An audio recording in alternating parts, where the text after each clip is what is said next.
There are four things you should never say to HR because they can and will use them against you. Before you say any of them, ask yourself one question. Who does HR actually work for? The answer is not you. HR exists to protect the company, and employees quietly know this. Nearly half the workers say they don't trust them to be impartial. I've spent 20 years and over 20,000 hours training leaders and teams, and I've sat in rooms where HR decisions actually get made. I know exactly which sentences get written down and used later. You might think honesty is always the safest move. Stick around for the last one.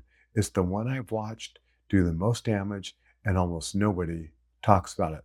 Let's break it down. Point one, watch for the moment that you tell HR that you're stressed, anxious, or burnout without saying what actually needs to change. Here's the problem. That's an emotion, not a request. HR hears that you're struggling, they write it down, and they move on because you have not given them anything to act on. Nothing changes, and now there's just a note in a file saying that you could not handle it. You are allowed to be overwhelmed. The mistake is stopping at the feeling instead of naming the fix. Say what you actually want instead. My workload has grown and I need to talk about redistributing these three tasks. Or I need 2 weeks with a lighter schedule so that I can catch up. Specific requests get answered and feelings get filed away. So if you said I'm stressed to HR and your boss before and nothing changed, drop it in the comments below. And if you're new here, hit subscribe. I put videos out like this every week. Point two,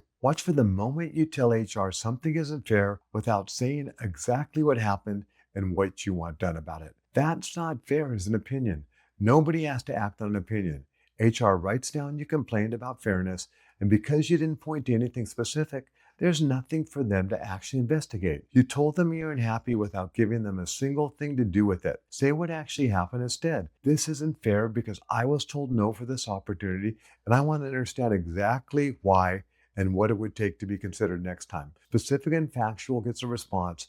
Vague and emotional gets a shrug. Point three, watch for the moment you threaten HR. I'm going to sue, or I'm going to the board, or you'll regret this, all out of anger, without actually being prepared to follow through right now. The threat feels powerful in the moment, but it does the opposite of what you would like it to do. The second you say it, the room changes. People stop listening to you and they start protecting themselves. They become defensive. Whatever trust or leverage that you had is now gone, and you've told them exactly what's coming before you're ready to act on it. If you're serious, you don't need to announce it. Quietly document everything that's happening and act on it when you're actually prepared to, not when you're angry. Point four, watch for the moment you finally report the toxic boss to HR after tracking every infraction for months. You're finally at wit's end and you take up the courage to report them. In my time working in the corporation, I've seen this play out the same way over and over again. The boss almost always gets their hand slapped, and that's usually it. Nothing really changes. But now the boss knows that somebody reported them, and they start doing the calculation in their head. Who would have known about this?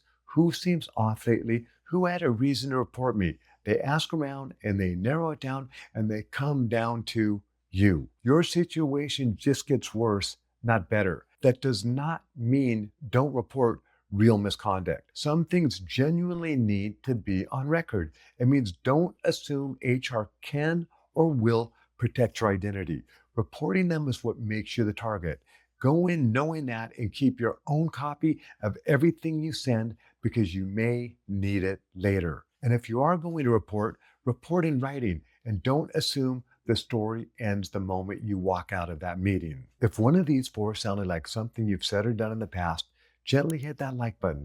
It helps me keep making videos like these. All four of these mistakes come from the same place.